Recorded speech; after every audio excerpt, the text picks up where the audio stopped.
دوسری بات،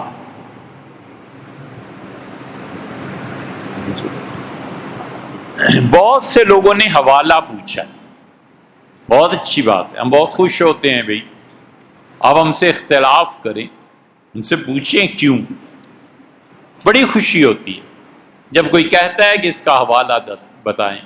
یہ تم کس بنیاد پہ بات کر رہے ہو، بڑی خوشی ہوتی ہے، اللہ کا شکر ہے، یہ علم ہے، جستجو ہے، تعلیم کا کرنا ہے، سیکھنا ہے، یہ ہونی چاہیے۔ ایک چیز جو انسان کو ہمیشہ کے لیے یاد رکھنی چاہیے، جو کوئی دین کے متعلق بات کرتا ہے نا، اسے پوچھ لینا چاہیے حضرت اس کا ثبوت کیا ہے، اتنی سی بات۔ ہم نے عرض کیا تھا کہ سورہ ابراہیم علیہ السلام کو پڑھیں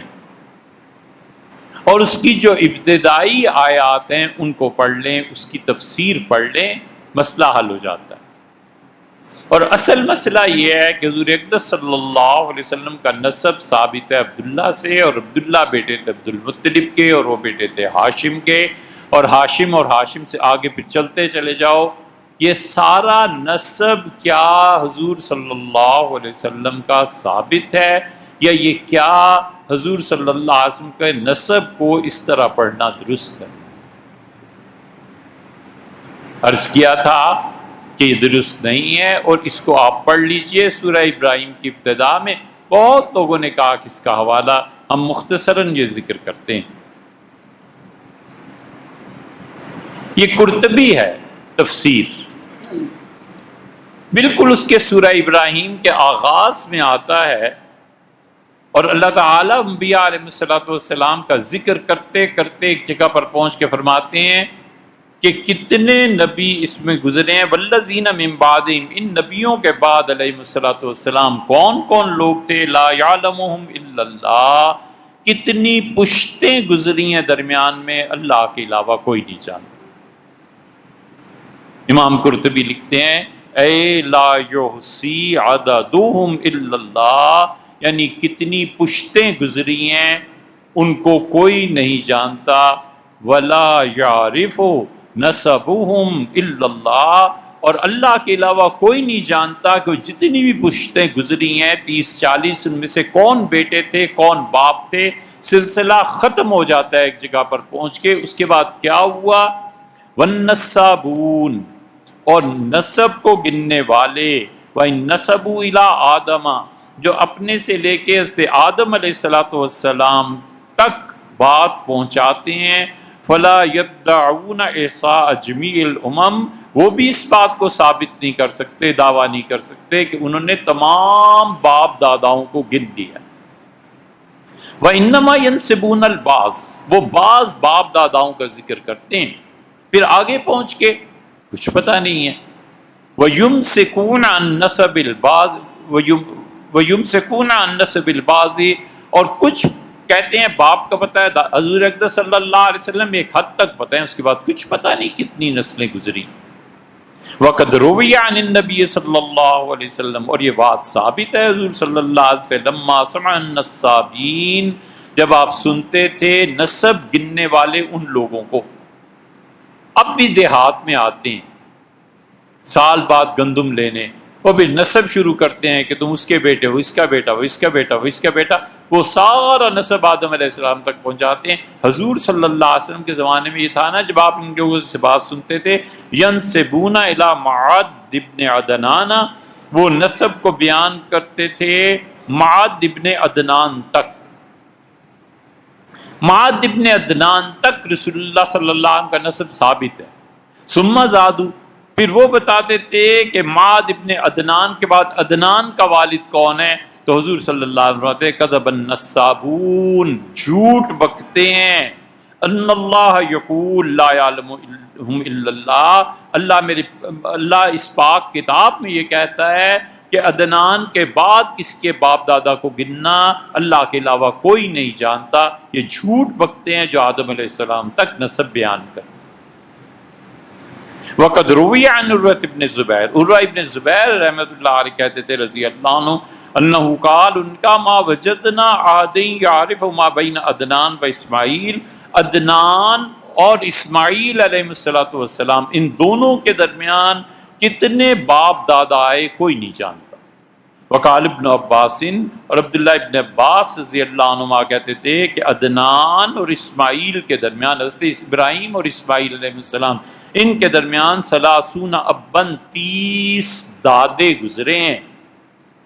لا یعرفون، بالکل کوئی نہیں جانتا، پہچانے ہی نہیں جاتے، جانے ہی نہیں جاتے۔ وکان ابن مسعود یقول حین یقرأ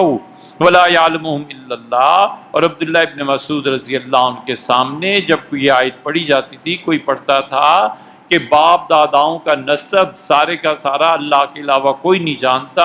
عبداللہ کہتے تھے کذب النسابون، جھوٹ بکتے ہیں جو آدم علیہ السلام تک کا نسب بیان کرتے۔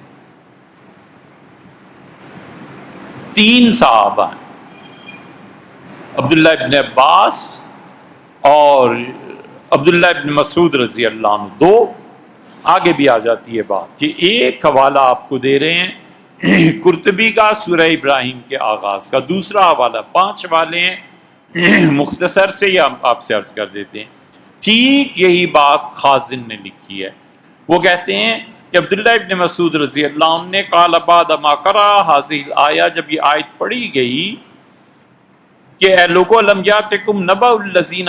من قبلکم، اے لوگو تم نہیں جانتے ہو جس دنیا میں لوگ اس سے پہلے گزرے، قوم نوح و عاد و سمود، نوح، عاد اور سمود علیہ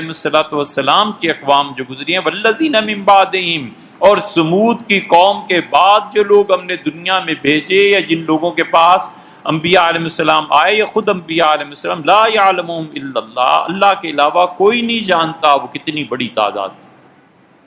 تو عبداللہ نے کہا رضی اللہ عنہ کذب النسابون، جو آدم علیہ السلام تک نسب بیان کرتے ہیں جھوٹ بکتے ہیں۔ وعن عبداللہ ابن عباس رضی اللہ عنہ، عبداللہ ابن عباس رضی اللہ عنہ نے فرمایا اس آیت کو سن کے کہ ابراہیم اور عدنان کے درمیان علیہ السلام 30 باپ تھے، اللہ کے علاوہ کوئی نہیں جانتا۔ وکان مالک ابن انس، اور حضرت امام مالک رحمۃ اللہ علیہ کہتے ہیں کہ یکرہ ان ینسب الانسان نفسہ ابن الی آدم، میں مکروہ جانتا ہوں، برا جانتا ہوں اس بات کو کہ یہ آدمی کہے میرا باپ یہ اور اس کا باپ اور اس کا باپ اور اس کا باپ آدم علیہ السلام تک پہنچائے، مجھے بہت برا لگتا ہے۔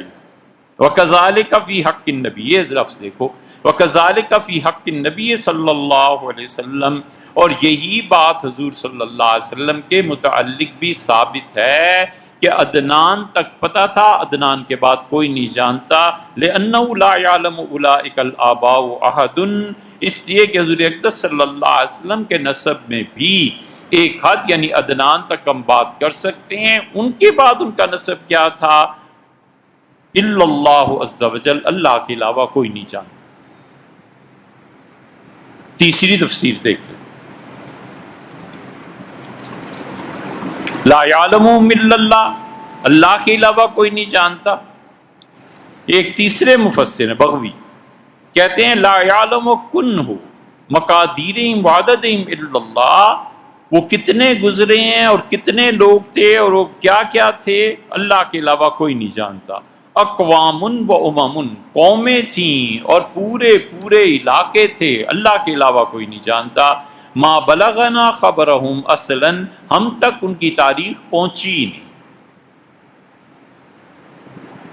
وَمِنْهُ قَوْلُهُ تَعَالَى، اور اللہ اسی لیے کہتا ہے وَقُرُونًا بَيْنَ ذَلِكَ كَثِيرًا، اور کتنی صدیاں ہیں، کون لوگ گزرے تم نہیں جانتے۔ وَقَانَ ابن مسعود اذا قرأ هذه الآية، عبداللہ ابن مسعود رضی اللہ عنہ جب یہ آیت پڑھتے تھے فرماتے تھے کذب النسابون، جھوٹ بکتے ہیں جو نسب رسول اللہ صلی اللہ علیہ وسلم کا یا کسی کا بھی آدم علیہ السلام تک ثابت کرتے ہیں، یعنی انہم یدعون علم النسب الی آدم، یعنی وہ یہ دعویٰ کرتے ہیں کہ انہیں آدم علیہ السلام تک کا نسب معلوم ہے۔ وقد نفی اللہ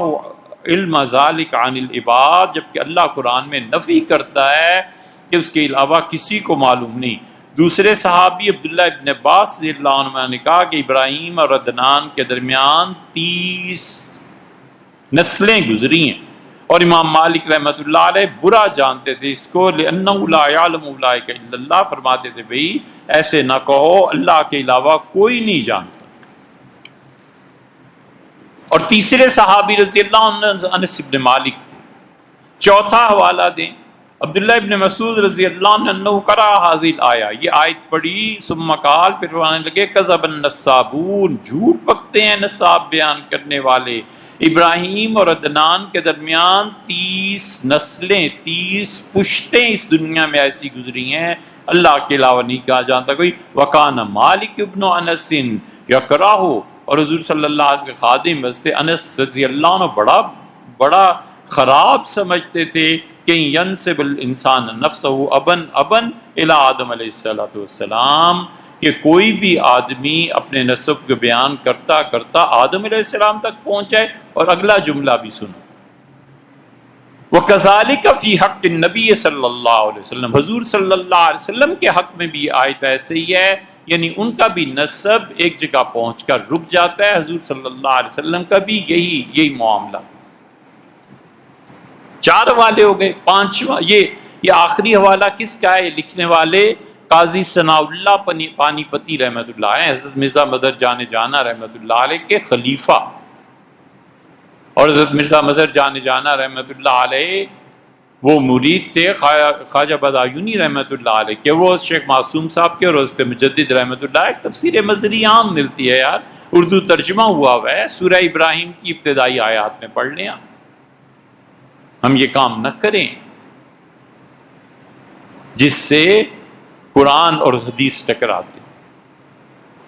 یہ تو مرزا مظہر جانے جانا تو ابھی کے گزرے ہیں، 2 صدیاں ہوئی۔ مناظرہ ہوا، یہ آخری حوالہ دے رہے ہیں اس پہ، اور بس پھر بات پوری کر لیتے ہیں۔ مناظرہ ہوا دیوبندی اور بریلوی حضرات کے درمیان کہ حضور اقدس صلی اللہ علیہ وسلم کا علم غیب کیا ہے۔ لوگ آئے جمع ہوئے وغیرہ وغیرہ۔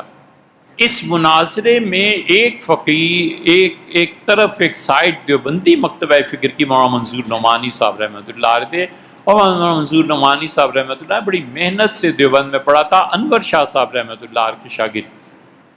اور پھر بڑی محنت سے پڑھاتے بھی رہے، کمال کے عالم دین۔ مولانا منظور نعمانی صاحب نے حضور اقدس صلی اللہ علیہ وسلم کے علم پر یہ ایک کتاب لکھی ہے، بوارق الغیب، اسی علم غیب کے مسئلے پہ۔ یہ ہمارے کابرین میں سے ہیں دیوبند کے، وہ اس آیت کو لائے ہیں